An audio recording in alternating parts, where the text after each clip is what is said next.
On today's episode of Do It Yourself, we're going to be installing this dash cam on my nephew's car, which he just got back from the body shop.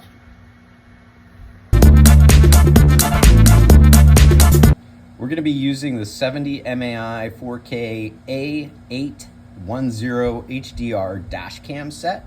Let's see what's in the box. We have the actual dash cam unit, the power cable for the unit, the mounting bracket for the unit. This is the cable that you run from the rear cam to the unit, a power adapter for the cigarette lighter, and a trim kit tool. My nephew has a really nice 2024 Toyota Camry, and we're going to be getting power from the cigarette lighter using the adapter.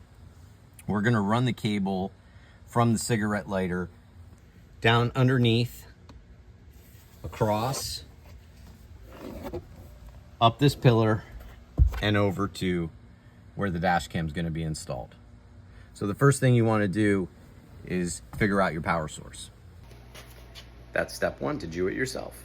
The next thing you're going to want to do is make sure that when you mount the camera on the inside of the dash, you're clearing where the windshield wipers pass so that it's not so high you're just recording water droplets most of the time. The way we do that is you use your Pink in the Rink official Florida Panthers towel and you spray some glass cleaner on the window. My nephew inside, he's gonna hit the windshield wipers, and I'm gonna see that the windshield line is right about here. So we wanna go lower than where the windshield hits. So I'm gonna wipe off the area where that line is and put some tape there. So now we're back on the inside of the car, on the passenger side, where we're gonna be putting the dash cam. We can see where the tape is, and we're gonna wanna clean this off just to make sure there isn't any contaminants that'll interfere with the adhesive on the back of the dash cam.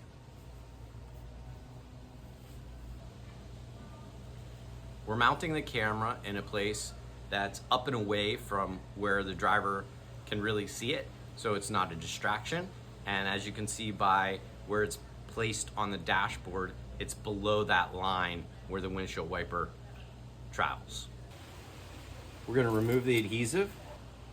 The next step is to install the bracket onto the windshield where we already cleaned. And we're going to try and keep it as straight as possible.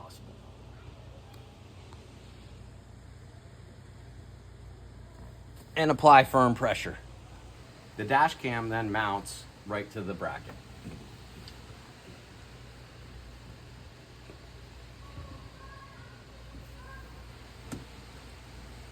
Now we plug in the power part cable, and we're gonna tuck this underneath the headliner here. And if you can pull it down a little bit with your hands and snake it in across. And we're just gonna do that the whole way across.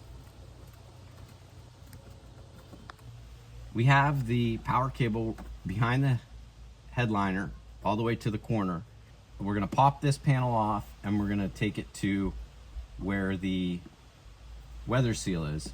Now this weather stripping, most people don't know, but you can just pull it right out like that, and we're gonna run the cable down through there. When you pull that weather stripping down, then you can get your trim tool and pry an opening right like that, and this piece will pop right off. I've tucked the cable back underneath the headliner up here. It's down behind this panel, and now I'm gonna pop it back on, just like that. Now that we have the weather stripping down, there's a nice channel underneath where we're just gonna put that wire and wrap it all the way down behind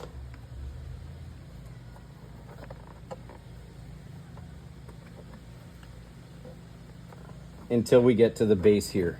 Now that we have the wire ran all the way down to the bottom, we're gonna put the weather stripping back in just by giving it a firm press all along the track.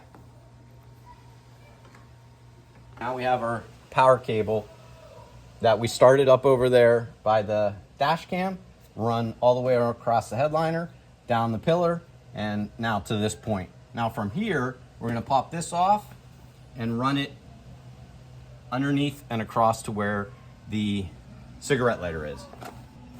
To pop this panel out, it goes all the way to the back by where the parking brake is. So I'm just gonna give it a firm pull and it's gonna pop out. I'm gonna continue to run the wire all along the top of that panel, and it's gonna come out right by the parking brake pedal.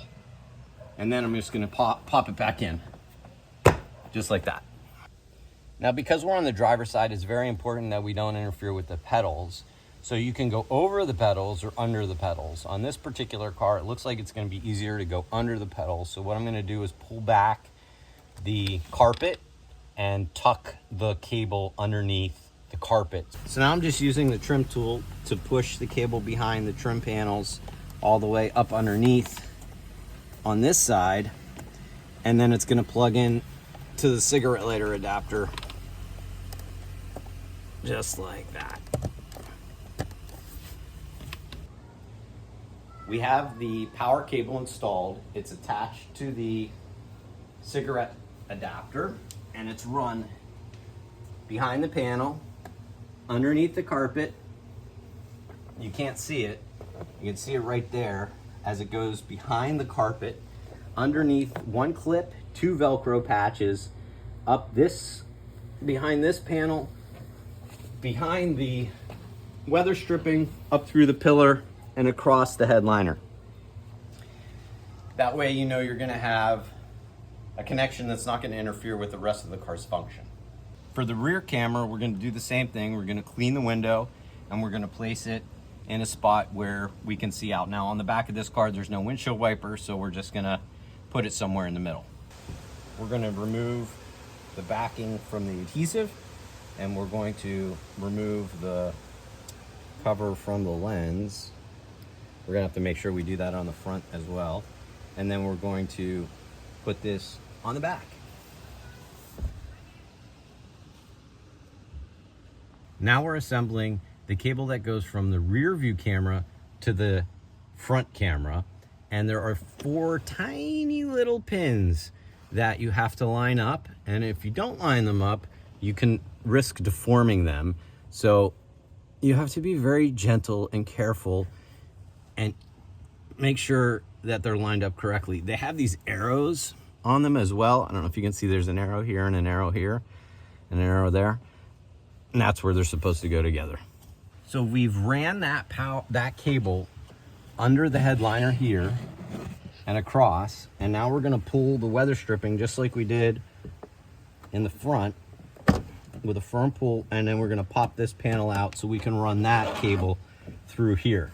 And if you just give it a firm pull, run your trim tool back, and a firm pull, it'll pop right out.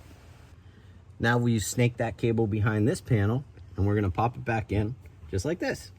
First, we're gonna line up the holes, and we're gonna pop it in.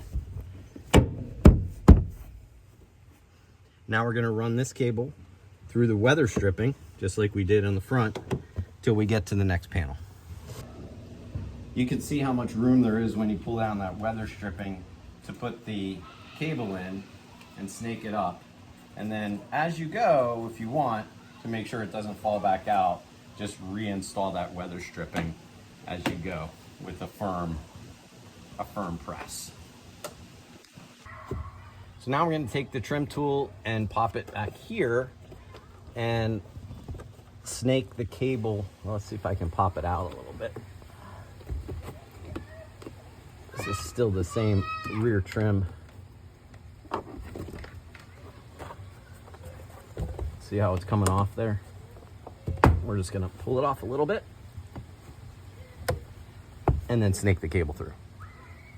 Continuing up from that pillar next to the passenger seat, we're just gonna pull down the weather stripping and continue to snake the wire through that channel. So now we have the wire to this point, and we're gonna pull this panel off a little bit, just like that. It pops right off. And this is where we're gonna snake any extra wire that we have that we don't need to get to the main camera unit. So now my nephew's gonna download the app for the dash cam and get it installed on his phone. Now we have everything connected and all the wires tucked away and hidden, so you can't see anything there, you can't see anything there. It's going all across there, even in the back, coming from the back, you can't see it coming across. And we're gonna hit the ignition and see what happens. Hopefully it'll start up. Do we have power? Yes. And there we go.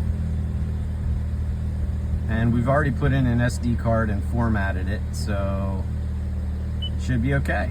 There we go.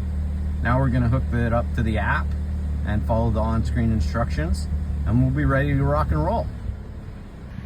So if you're thinking about getting a dash cam, they're really affordable and you can install it yourself. So you can get it done in about 45 minutes if you've never done it before. It takes me about a half an hour and you'll be good to go. I really like this one. I've found it to be pretty reliable and functions really well for the amount of money that it costs. And don't worry about getting it installed because you can do it yourself.